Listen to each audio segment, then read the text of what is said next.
Hi, this is Adea Francis from Atomic Life, and I am on Heavy Mental Breakdown.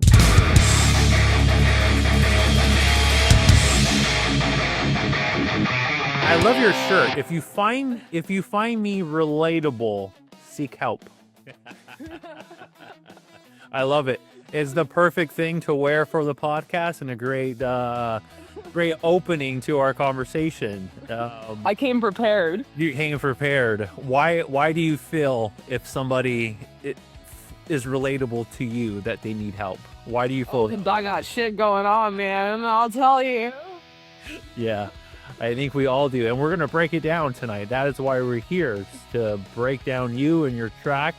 Before we start, I wanted to say again, thank you for having my wife and I out to your show at Silver Linings the other night.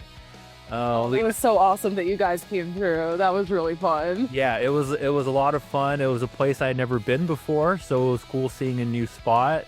And Disco Vampire was dope. I had never, listened to them before, and they put on a great show. It was a lot of fun. It was a cool space. It seemed very intimate, and yeah, it was fun. Yeah, that was a fun one. The stage was hilariously small. And I kept Sure. and we had the guitar amp under the piano. It's definitely not meant for a rock band to be on that stage at all, but we just made it work and had a blast. Yeah, I love how there was that one really tall dude standing to the right of the stage, blocking the door because people kept walking in front to get to the exit, which I don't even know how anybody can calmly get through a show like that. I was so confused by that. I was like, wouldn't you, if I got walked in, I would just walk behind. You're not in front of the stage. Yeah. But I noticed you making eye contact with a lot of the people walking through and singing to them. So you kind of made it part of your set, which I think is the best way to go. Instead of getting frustrated about it, you're like, all right, they want to walk in front of the show. You're part of it now. It's your show now. Exactly. Well, it was a lot of fun. My wife sends her positive thoughts, and she wanted to say that she thought you had a great show. So thanks. Thank you. Fun. Hopefully we can do it again. Definitely. So for anyone who doesn't know who Atomic Life is, what can you tell us about you? Yeah, so we formed Atomic Life about 2 years ago now, and Billy and Michael, our bassist and drummer, have been playing music together for 20 years. This is, I think, their fourth band together, and Wow. They were writing a lot of demos together, and they were trying to restart one of their other projects that they had done at one point. It was really cool, got some traction, and they were trying to restart that, right? And I heard one of those demos, and I was like, hey, can I just try something on this? And that song became Hit Me First, which was the first song we ever released. We just kind of kicked off the band from there. I am very new to music. Atomic Life is my second band. I started writing music during COVID. That was the thing that kind of made me want to start doing it. And I had never tried before then. So my first few encounters with music were extremely scary, especially when I have such world-class musicians in my band. And we haven't stopped since. So we're gonna get a lot done. Cool. And I know you are originally from Long Island, New York. I'm rocking out here in Brooklyn right now, but you're in Florida now. Is the entire band based out there? Yeah, we all moved to Florida. We're all from Long Island, and we all moved to Florida. What made you want to pack up and head out of New York? So we have two really big dogs. It was just one of those. Michael, our bassist, moved first, and then Billy and I were like, "Okay, fuck it. It's nice down here." We're out in Florida. We're in Orlando. Orlando, cool. I've been to Orlando primarily just for Disney World, but I've been to Miami now too, and I've been to Tampa. I love Miami. Yeah, Tampa too. I dig Florida. Yeah, it's cool. There's a lot of punk shit that goes down here, and that's what I really like. And Orlando is it's a really cool community down here, and there's a really tight local music scene, and you just see like you could go out to a show literally any night, and there's always gonna be something good or unique, or like there's like so many legendary punk venues around here. So I've been really digging that because I like to go to shows a lot. That's like one of my favorite things. So, speaking of shows then, how often are you guys playing shows out there? We actually haven't played a show down here yet. Oh, okay. Actually, wait, let me take that back. That's not true. I totally forgot. We opened for Sleigh Bells in Fort Lauderdale. Sleigh Bells. Yeah, they're sick. We opened for them in, I want to say June, but we didn't even live here at that point. Oh. So it was kind of like we were actually looking down here to see if we wanted to move. They happened to be in town, and Billy was drumming for them, and they needed an opener. Their opener about say. So we made it work. Yeah. So and then we moved down here after that. All right. So primarily all the shows that you've done have been New York based. No, we've toured. Oh, you have? Okay. Yeah, we've done some small runs, and our first tour ever, we went out with Alien Ant Farm. We did a West Coast run with them. That's sick. Yeah, that was a really fun one. And then we did like a little like started in New York loop, went up into Canada, came back down for World Is, and that was cool. Those are like, it was really cool. That's awesome. It's well, only 2 years into this, and it seems like you guys are doing pretty well. Yeah, it definitely feels really, it's really humbling that people have taken to it and are so encouraging and keep inviting us out. So that's very, very humbling. Cool. Yeah, I had originally found out about you through The Boys and Bella Kiss, because you have a featured track on that album, right? Yeah, those guys are awesome. How did you get connected with them? I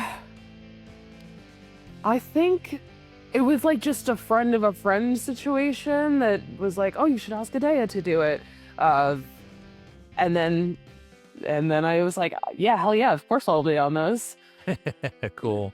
Yeah, that album, it's doing pretty well. It's the 20th anniversary of the new Bella, a re-recording of their album from 20 years ago. So it's pretty cool. It's pretty cool. They did a really good job with that new album too. It sounds really good. Yeah.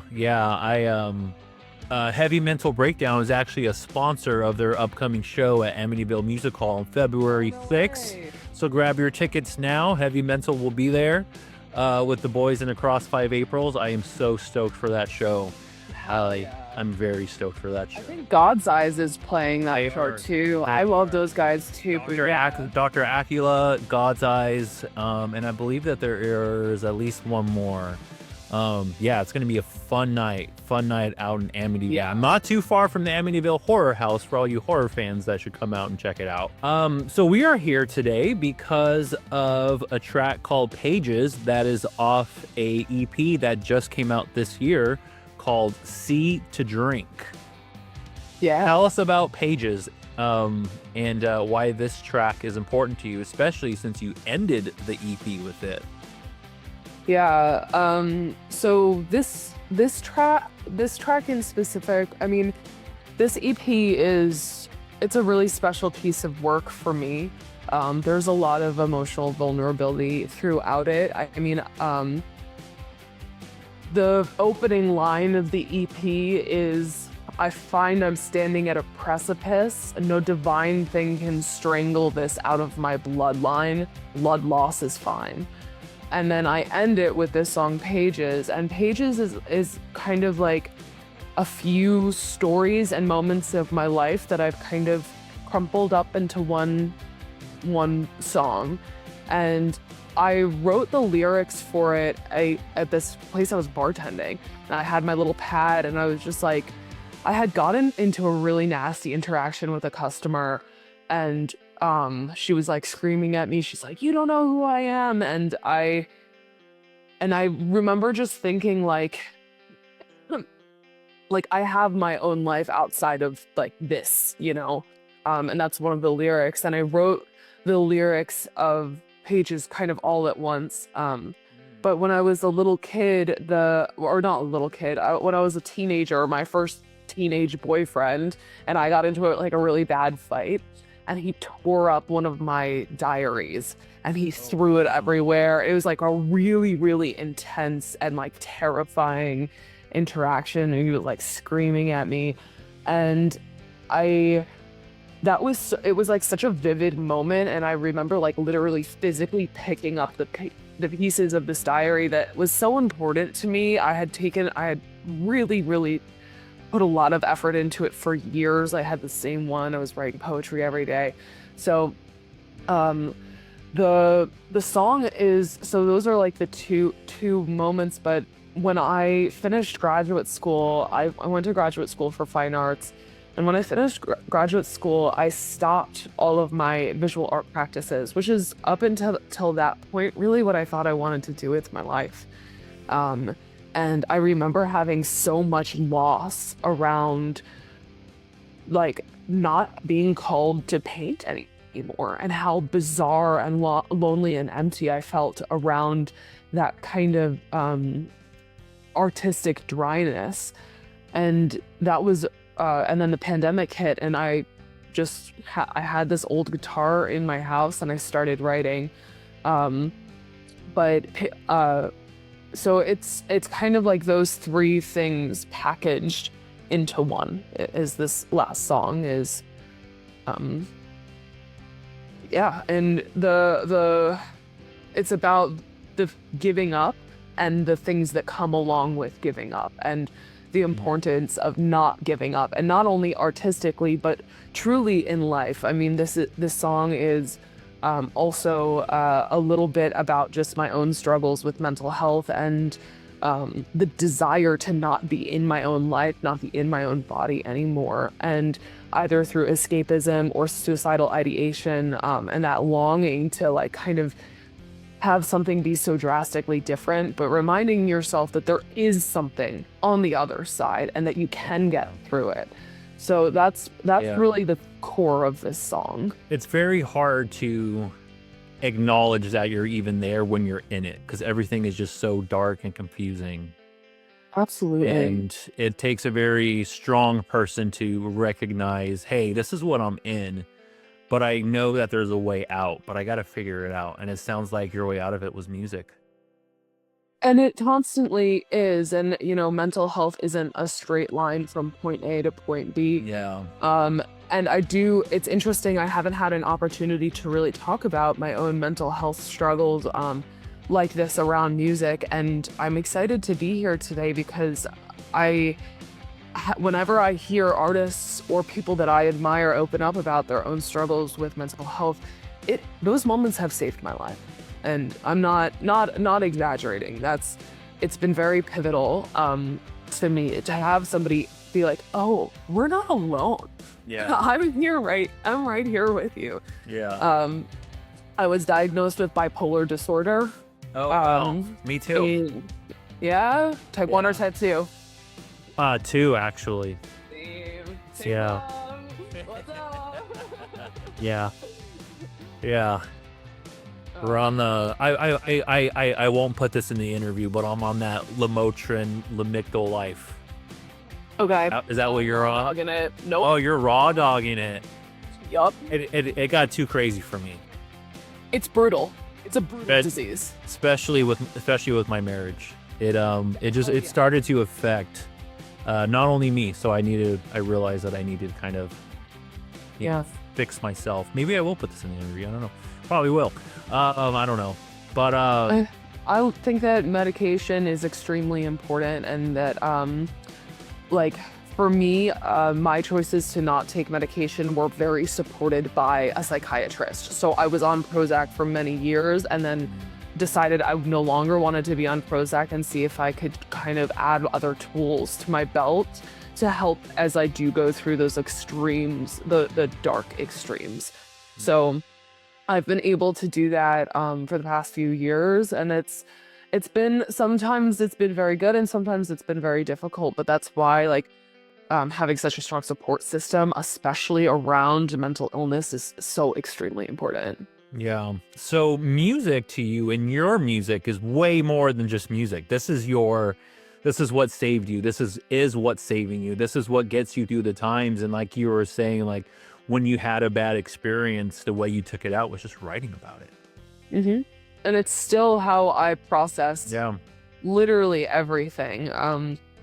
I'm always like writing something in my notes or taking down something. And I feel there's a lot to say around not only the obviously horrible external things that are happening in the world right now, but also the internal realities of being a person impacted by those in one way, shape, or another. And you know, using as much as my energy towards activism as I can, while still not over pushing myself to a point that's outside of my limits, you know.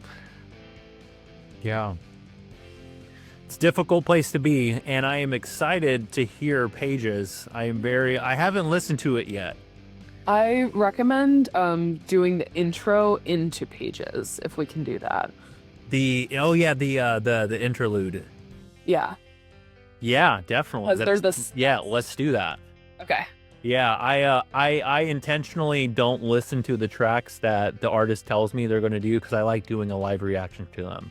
And I kind of, I love that. yeah. You know, at first I was scared of telling people because I didn't want them to be insulted that I didn't listen to the track that they wanted to break down. But I feel it helps me get in a place where it's my first, like, where do my thoughts come from in the moment when I hear these things? And I think the actual music instrumentals behind it, actually, it helps kind of create a vibe and a mood around everything. Yeah. So I like hearing that in real time with you and saying my thoughts. And so I'm stoked to break this down with you. But yeah, this is interlude Pages. And then we'll go into Pages from Atomic Life, Seed to Drink EP. Let's break this down.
I have thoughts. I have a lot of thoughts. I got a lot of thoughts. First off, that interlude seemed a little sad. It kind of like put me in a place where, because there's definitely songs that I have where if I just want to feel an emotion and nothing else, I'll put a song on. I'm like, okay, this is kind of helping me get to this place. And I wouldn't say really sad, but a place of like reflection almost, where it's, And especially in between a song, it kind of gives you a moment to feel everything you've just listened to, but to also set a tone for what you're about to hear. And then please leave my heart with the taste of bliss. No point, no point. Let this ruin come. I have my own life outside of this. There is a spotlight on the other side. I will pick up the pages. I will find another art. And to me, that sounds, well, in art, we put so much heart in what we do and passion into what we do. And a lot of us don't do it for really the recognition and the fame and the money or whatever. It's a feeling that we have that we just want to get out, and we put it out through our art. We do it because we feel we have to. And I will pick up the pages. I will find another art. It seems like that's walking away from one love to a different one. And the reasons why you could be walking away from it are different. It could be career, family, finances, marriage, whatever it is.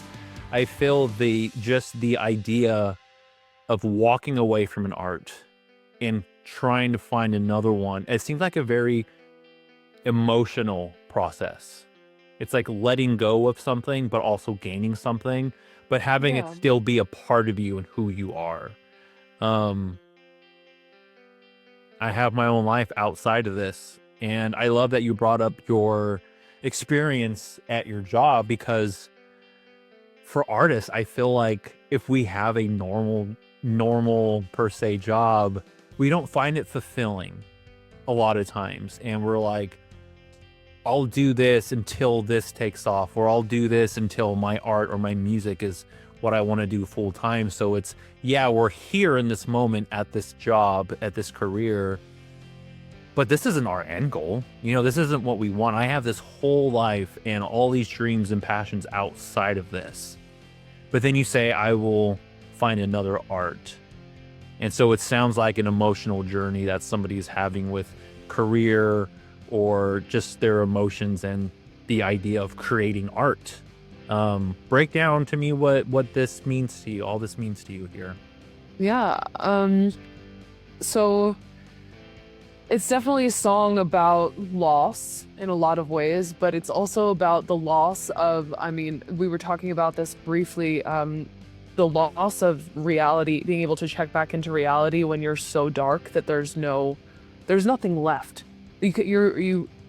It's like, I feel sometimes, especially in the lowest bits of my depression, I'm like begging my mind to remember anything that's worth saving, anything that's worth holding on to. Is there like any corner of myself that I can find a piece of bliss, like, so I can hold on to it like a spark, so I don't burn out, I'm trying to find some ember of something to keep going, and that can be such a desperation. And I always get to the same point, which is that there is no point. I can't. I know it's going to be ruined, and I know that the ruin is coming, and the acceptance of how dark it gets inside. And when we for the next line, I have my own life outside of this. So many artists do feel this way, that they have one thing that's the real thing that is them, and then they have everything else that they have to deal with and cope with. And every person, not people who aren't artists, have this also. Where we have the things we care about, and then we have things that make us feel underappreciated or are overwhelming. That's every person has those. Because even just paying our fucking taxes, man, it feels like we are kind of split in our lives, where like one thing is real and one thing is not real, or is just the thing we do for money.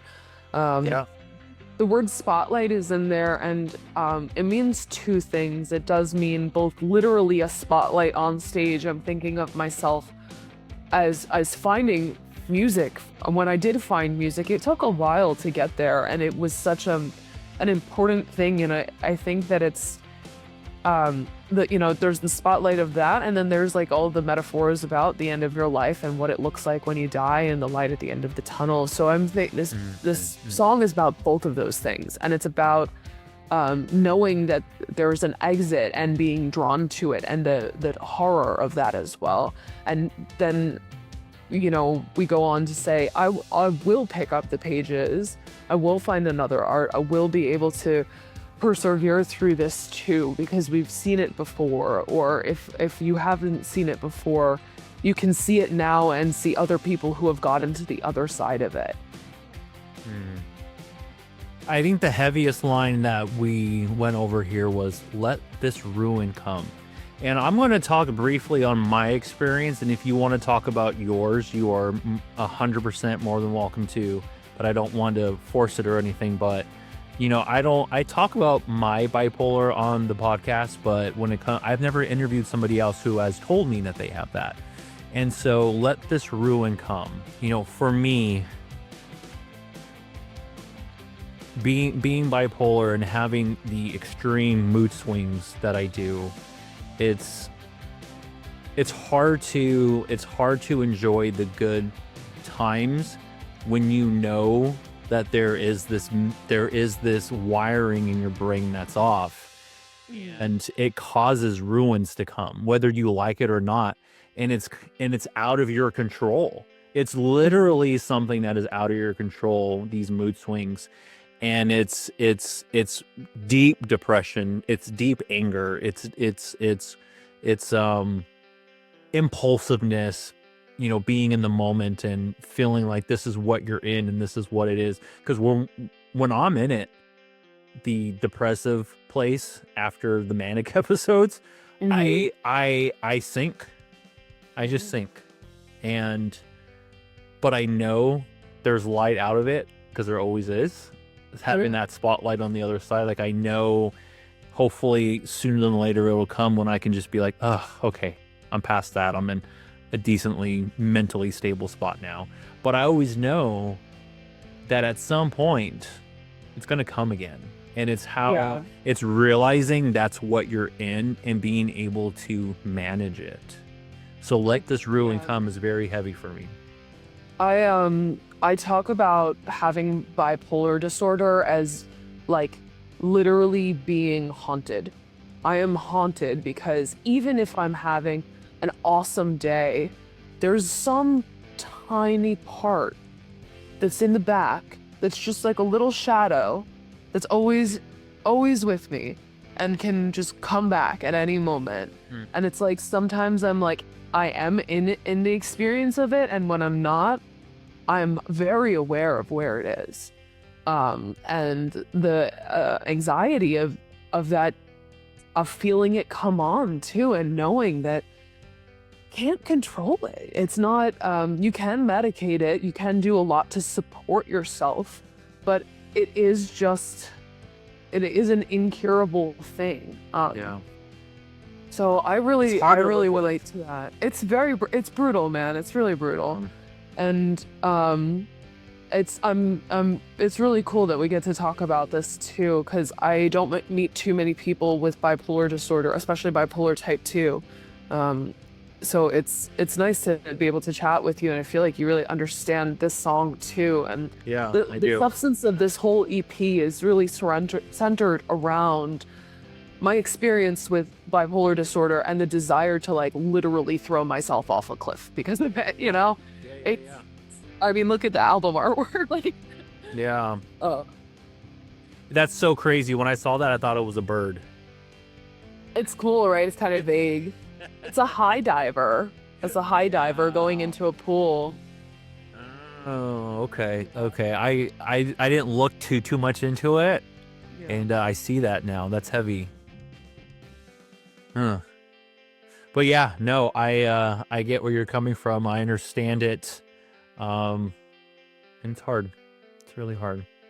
Well, we got more lyrics here, so let's dive into more of these lyrics that you wrote.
All right. One thing I want to ask you is that I almost feel like I can hear the pain, I'll call it, in your voice.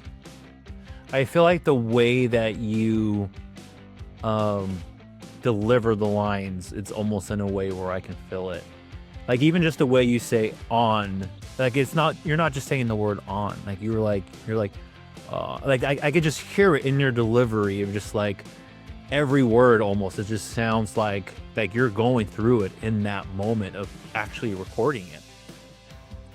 Yeah, I will say that one of the things that's interesting about being so new to music is that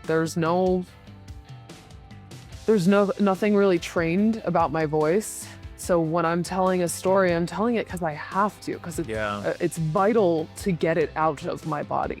Yeah. Um, I feel and there's no filter there. I don't look for perfection. I want vulnerability and I want honesty, and that's the music that I listen to, and yeah. that's how I operate as well, just as an individual. Like I tend to be very direct and very open with who I am, and that translates in all of my music, truly. I feel, well, at least for me, and I'm realizing this with a lot of other people when I'm doing these interviews, is that when the artist who is singing the lyrics is real and vulnerable, people feel that, and they see it, and they hear it, and I think it sparks something in them emotionally too, and it almost puts the listener in that emotional spot with the artist. And so we talk about, you've only been doing this for kind of a couple years in this band, and I think the success that you've had, playing with some awesome bands and doing these shows out in Manhattan, New York, and I think this is why, is people feel your emotions with you. And it's Yeah. not just a listening, let me rock out for a little bit, or like a breakup song or something like that. Like this is a real, like, emotional track. And when artists are real, like, it. Like, if they're just saying lyrics because it makes for a good song or something, I tend to be like, they just don't sound sincere to me. But when you're reading lyrics this heavy, and when your voice sounds the way you do, and when you deliver it the way you do, kind of gives me chills, actually. It's not something I'm intentionally doing, but since we've been a band for such a small amount of time, we've had a very welcome reception, and I bet. even had, I mean, one of the most incredible experiences. We were just opened for The Used in Philly. I saw that. That's awesome. And that was a really, really huge opportunity. And people who had heard our music just for the first time that day even came up to us and we've stayed in touch with a lot of them, and people are relating to this, and these are not the thing that's like really important for me is that these are not you aren't the only person who feels this. I do too, and it breaks our hearts, and it can break our hearts together, but we can have each other, and that this is now for you. This song is for you, or for any person who's struggling with these things. Like, I can tell you that being in it is so hard, and I can also tell you the perseverance of getting through it is so worth it every single fucking time. Yeah. Music is your own therapy, and for a lot of people, therapy is a very difficult thing, because when you start to get in tune with your emotions and your mind and who you are as a person, that's not an easy thing to do. And when you are kind of using music as a form of therapy and getting out your thoughts and emotion, and when you're delivering it in a very raw and real way, I mean, people feel it. People feel it. Yeah. I hope that they do. I really do. Well, I do, at least. I've come to see how I carry this. So it's in a place of acceptance of, I understand this and who I am, and the weight of everything. The weight cannot hold me from my own life. And that's heavy, because it seems like your life is heavier than the weight. The things you're going through is heavier than the emotions. It's something very, very heavy. Yeah. But there is a spotlight if you can get out of it. Again, that's how you wrap up that verse is there's a spotlight on the other side. When you say what you carry and the weight and cannot hold me, your own life, what is your thought process on that? Those lyrics. It's this verse is more about the acceptance of it, of understanding that it's a burden. It's also understanding the burden of it and understanding that no matter how heavy it gets, I can get through it, that it's not going to stop me from doing the things that I love. And I know you're not letting it hold you back.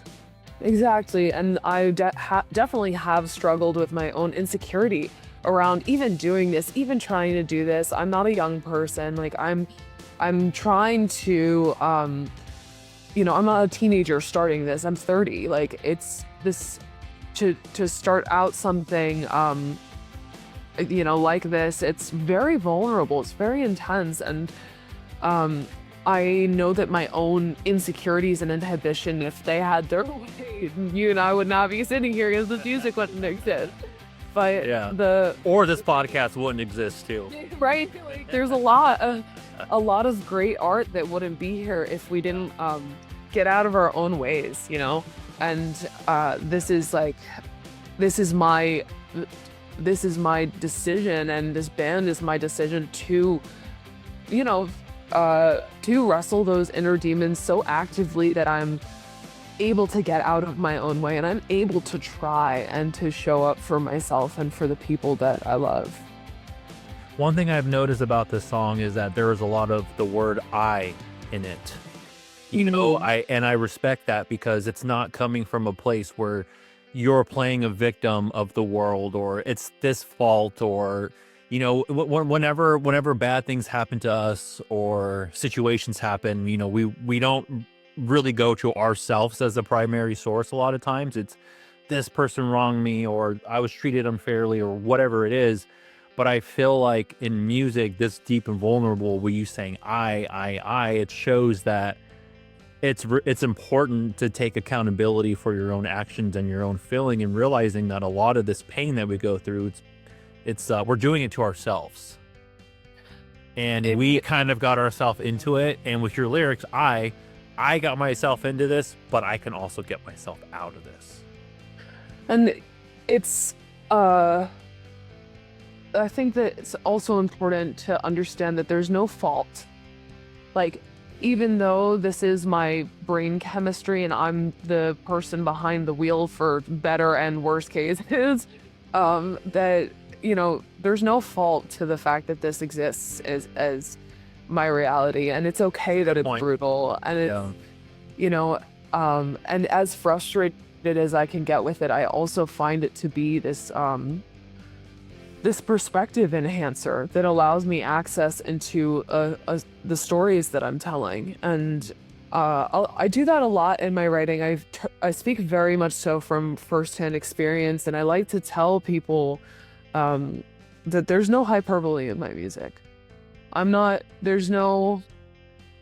metaphors I'm laying down are not, they may be layered a little bit just in a poetic sense, but I'm talking about my real life here. And I want to continue to just be violently myself. All right. Well, we don't have too many new lyrics, but we still have a minute left of this track. So let's write it out, listen to it, and we'll talk about the additional lyrics that were added.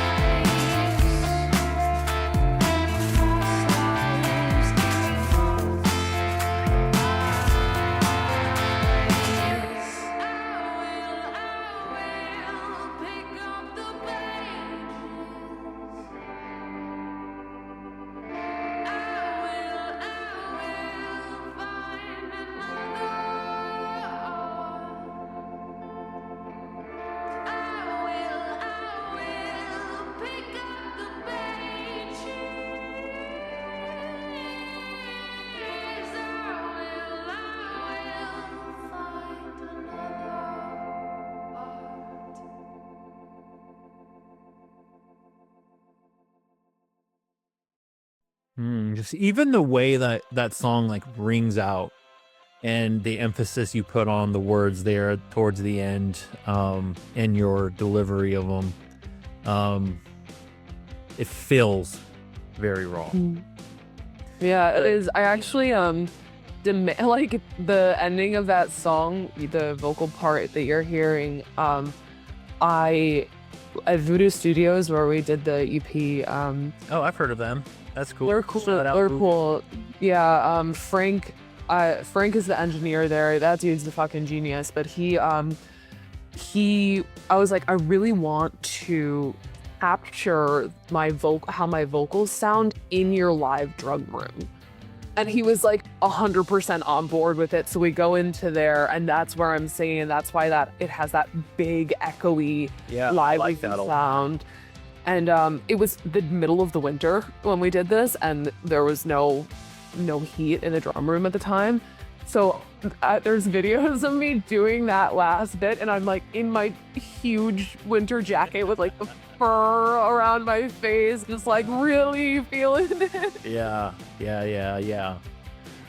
So the new lyric there that you say a couple times is "Give me false lies." Who are you talking to when you say "give me"? I'm talking. I think this is more conversationally with myself. Okay. And that's what I thought. like, I mean, what is a false lie? It's the truth, and like kind of begging for, you know, a little bit of truth in all of this. And where is the interesting thing that I will comment on about bipolar disorder? It's not a fun disorder, but it is an insightful disorder. And I think that both depression and mania states that I've experienced have allowed me to get to things that are bothering me, or are deeper parts of other things that I've maybe been neglecting or unaware of. And every time that I do have an experience in either direction, or even in the middle, I feel like it gives me a lot more context around what my own internal truth is. And I read a lot about bipolar disorder in general, and I've spent a lot of time trying to reflect on what is true for me in this illness, and what is true about this illness in general. Yeah. It forces us to be in tune with our emotions, with our let me say that again, I can't talk. It forces us to get in tune with our emotions, because we are constantly thinking about it and enjoying the good that we're in. But also, like you kind of said, there's this little voice, and we're like, it's not gonna last long, enjoy it while you do, so you can't fully enjoy it. But yes, I 100% agree. It forces you to kind of be with your thoughts and your emotions and be thinking about them. So it keeps us on our toes for sure. It certainly does. You could say that again. Like, Yeah. it is. And this is one of the things that I'll make a little caveat on. Before, I did mention that I am unmedicated, and I really highly don't recommend that for most people with this disorder. It doesn't work out for most people's lives, and medicine does save us, and is a life-saving device. And I know a lot of people, especially now, have a lot of very strong opinions on pharmaceuticals, and I will straight up say pharmaceutical intervention saved my life. And I'm wearing this t-shirt because I think it's funny, but I also think it's true. Like, if you're listening to this, this conversation, and you hear some of my story sounds relatable to you, seeking out help sooner rather than later is the thing that has kept me here. And I'm very, very grateful for the people who were able to support me in those very hard, very early days. It's important to find a side of you that can kind of laugh about it in a way, because it is such a serious thing, and if you're always living in how serious it is, it'll get the best of you for sure. So if you can kind of be like, this is where I'm at, and I'm gonna try to see the light of it and kind of smile it and laugh it off, but knowing it is serious, it's important for us to be able to do that, and to kind of separate it from always being so intense and just kind of have a laugh about it.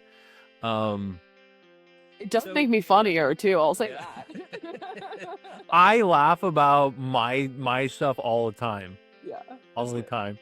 So this isn't a religion question, but are you spiritual at all? Like, are you into like meditation and like just being deep with your emotions and just like of that world, like the spirituality and learning more about the universe and stuff like that? Are you like that at all?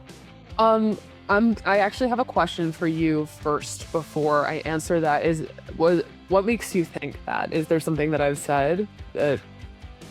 Not really anything that you have said specifically, but I find that people who are more in tune with their emotions and themselves are also very curious about the world. And to me, meditation has been such a huge thing in my life. I studied Buddhism for a long time. I felt like it really connected with me when I was going through this. And just, I think meditating gets you even deeper with your emotions, and it's a huge help.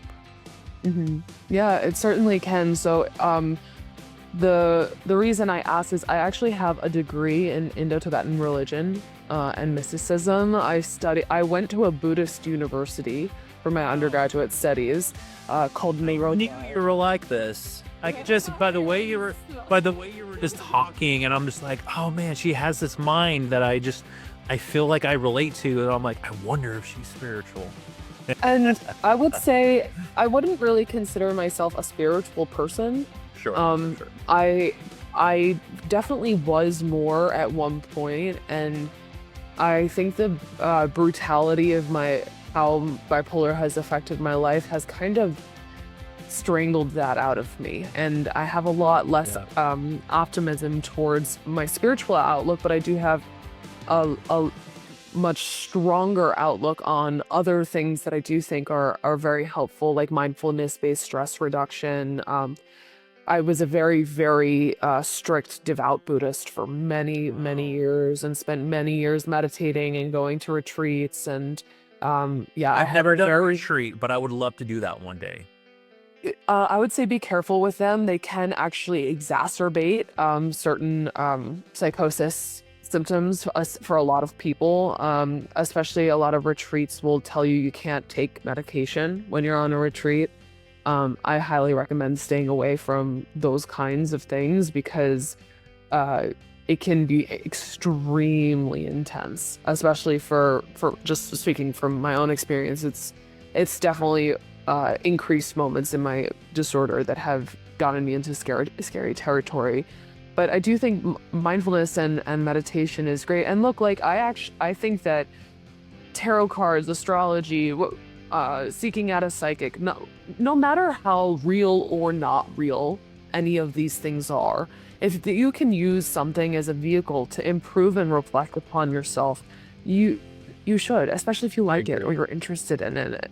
And Yeah, I actually love going to tarot card readers. I've only done it a couple times, but I listen to them a lot, like on YouTube, and I find ones that I connect with. And I have that same mindset. I'm like, you know what? I have no clue if this is real or not, but the message here is positive. Yeah, and it does help me seek out things that I am questioning in my own life. Even like my mom, when I was growing up, we would always read tarot cards together. She's like really into it. Cool. And but even knowing what I want the card to be about, or the answer that I'm seeking out from what I'm even asking, is a helpful moment of insight for me now as an adult, and being able to reflect on that it's a valuable tool, and these things can be used as tools, but it can also be used as nonsense indicators. They can make people do and believe whatever they've decided to, but as is any tool. I mean, you take a hammer, you can build a house, or you can knock somebody out with it, Yeah.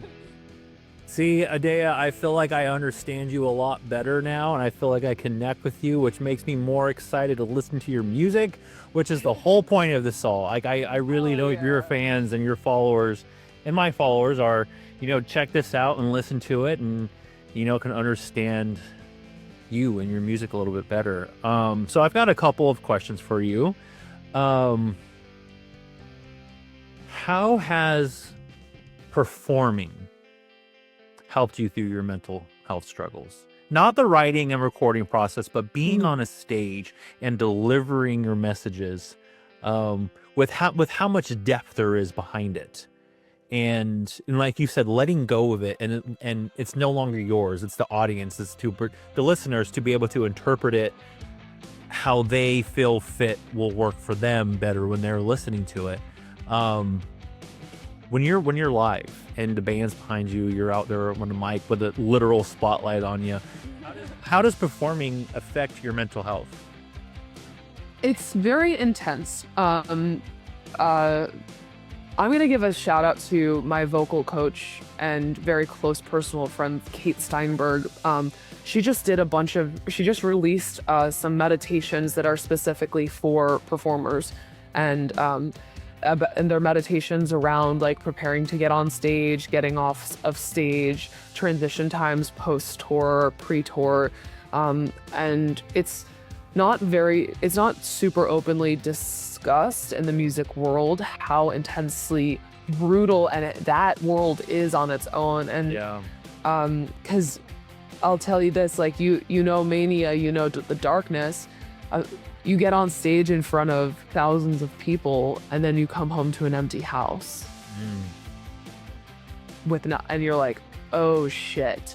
So it's such an intense, yes, and it can be really, really hard to get back into it, because it feels like being on stage is real life, and then being at home is the thing that I do to get back on stage. And I personally do love performing. I love being on stage. I've been really lucky. I've gotten in front of some really cool audiences and people who are receptive to hearing a band that they don't know us, we're so new. But we did have our first headlining show in New York City. We played the Mercury Lounge. Cool. And that was a really wild show. Like, I had tears in my eyes because here I am in a room where people are like singing these lyrics back to me. That's awesome. Yeah. That's wild. So before you put out this EP, or it doesn't even really need to be this EP, but just before you even put music out to the world, how did it feel for the world now being able to kind of pick apart your thoughts and see you as this vulnerable person? Like, how did that feel just doing that? Like, the world knows what I'm going through now, and it's out in the open, and it's through art, it's through music. How does just the art of making music with your emotions, how does that feel when you release it? It can be both very liberating and very scary. I mean, there's another song also on this EP. It's called Budapest, and the opening line of that song is "I killed a man." You know, it's vulnerable. It's extremely vulnerable, and I have had anxiety about, you know, what I'm putting out into the world. But at the same time, anything that's worth doing is anxiety inducing. And I think that these stories are not, they're not only about my life, it's about, you know, the people that hear them and need them too. They're not just for me, you know? So it's both like very liberating and pretty intense, but you know, we have a lot of new writing we're doing right now that I will tell you is equally as vulnerable and as equally as deep as these songs are here. Is it part of your goal to release vulnerable music to help heal others? Or do you see this more as a place where if somebody can relate, that's amazing and you would love it, and it's more a place for you to get out your emotions? Or is it a thing where you're like, hey, I'm having this impact on people and people are singing it back to me. Now, as the front woman of this new band, it's my responsibility to connect with these people and to bring more in. How does mental health and your writing affect the relationships that you have with your audience? I don't think about it.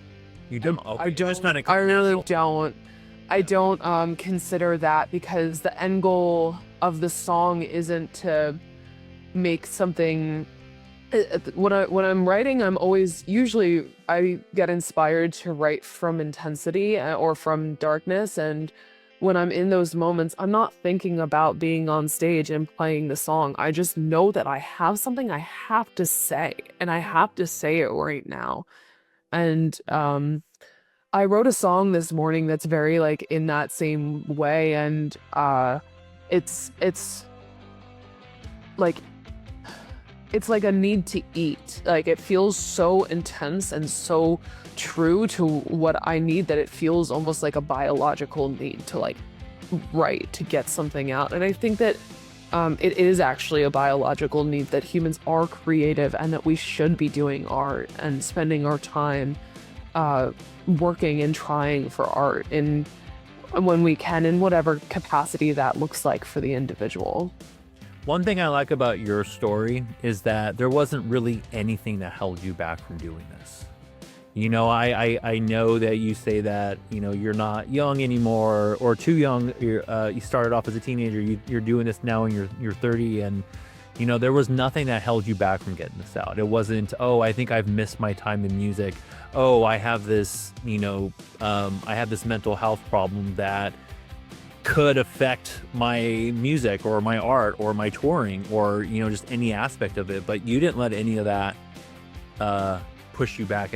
Actually, you use that as motivation to get this. Yeah, also, and I think that, you know, being 30, it's like in the music industry standards is like, oh, you're old, but in reality, like 30 is still young. I got a lot of life to do, and I also am old enough that I have a lot of life experience, and I'm writing about it now, and I'm the substance of my songs. I was talking to a friend the other day, and I realized he was like, you know, you don't write love songs. I was like, oh, I don't. I don't have a single like love song. I have one in my old band, in my first band that I started, but I was like, wow, yeah, like of all the things that I write about, that's not. Yeah. That usually doesn't get in. And that's actually something that I called out a little while ago. I'm like, this song isn't about, it's not a love song. It's not a this or that. I was like, this is a raw emotional song for you. And I think, there's no rule to any of this. There's no, you need to write about this or that. And those things will come if you feel they need to. And I love that you're writing from a place of need. Because that's how I view my stuff. I'm like, I need to do this. It's not even a thing where it's like, this would be fun to do one day, or I'll interview bands, you know, once a month, get an episode out, and it'll be fun. It'll be a thing. I feel like I need to do this. Yeah. You know, I need to be talking about mental health and getting it out there, especially in the rock and roll music spot. I feel like I need to do it. And I think a lot of artists are that way. Like we do this because our souls need it. Yeah, and they do, you know, when I was like in that time after graduate school pre-COVID, before I started writing music, I felt like I was starving to death. Like my brain was I was so devastated by my own feelings of like, I lost my art. My truest calling was always as a painter, and I felt like so distraught about that. And then when I started writing again, when I started writing music, I didn't realize that those two things are the same thing. I was like, I just have to do something. Well, you had mentioned that there's new music that you guys are working on. Tell us a little bit about that. Yeah, so we are recording our first album in May. So we're like heavy into the writing mode right now. Cool. I am extremely excited. I have never done a full piece of, I've never done an album before, and this is like, I can't even say how excited I am for it. The songs that it's funny. I was thinking about this right before we started the call. Like, by the time we release music, I'm already bored with it. I don't like it anymore. Like, I'm like, all right, but we got a lot of other stuff coming. Yeah. And like, I've moved on from this.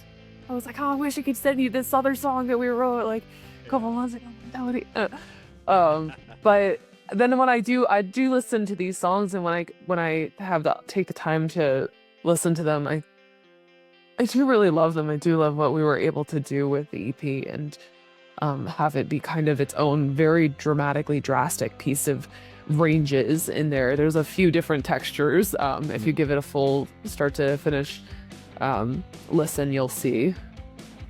Well, that just means with new music, that means we have to do this again and break down another track off the full album.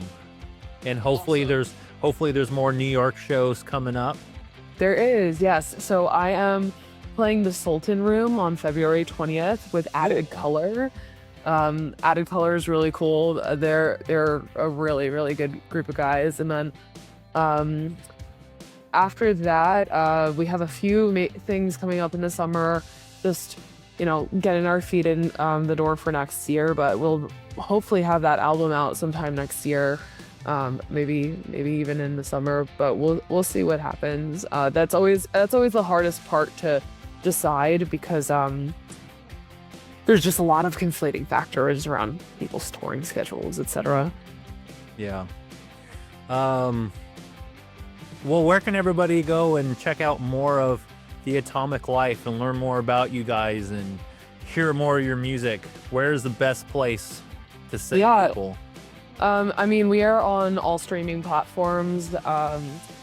You can check it out basically wherever music is released. I am working on getting us onto Bandcamp too right now. That's the next step. Bandcamp is supposed to be a little bit better for supporting artists, so I'm excited about that one. They pay the largest split to the artist compared to other streaming service. Like, just to give you a perspective, to make minimum wage, somebody would have to stream my music for 300,000 hours. So that is what we're fighting against on these major platforms. So we don't make money off of that. So I don't care if you steal my music and just listen to it. I just want people to enjoy it. But you can find it on the internet. Hell yeah, the Atomic Life. Well, thank you for coming on here and sharing your story and your song and your lyrics, and for sharing about your experience with bipolar. I feel like that is not a topic that is brought up too much, and I feel like it is. I feel like it is something that should be a little bit more highly talked about. I think it is very, very vulnerable place to be in, and to say and to acknowledge that you are weak and you kind of have no control over that sometimes, and it's not an easy thing to talk about. So thank you for doing that. I wish the best for Atomic Life and everything you guys got coming up. One thing that I wanted to say is, you said that you were writing songs before Atomic Life. Yes. Are any of those songs out? Yeah, my first band was called Pretty Criers. Pretty Criers. Okay, and you guys have an Instagram up where people can find you and listen and stuff? That band is not active. There's some music on streaming platforms also. There's only like a handful of songs that are out, but really that band broke up. Atomic Life is my only project right now. Okay, but if they wanted to hear some of that early stuff, yeah, you can find it anywhere. Pretty Criers.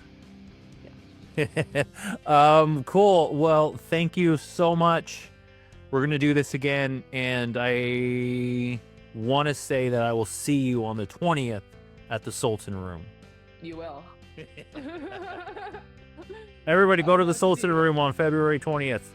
Yeah, I'd love to see you guys there. Yeah, absolutely. I do just want to make one note about like having talked about bipolar disorder and other mental illnesses, and that these things are illnesses and they do impact us, but they are not weaknesses. We are not at their mercy in the way that I think a lot of people have stigmatized, and that the complications of these things are so much deeper than even you and I have started to scratch the surface of.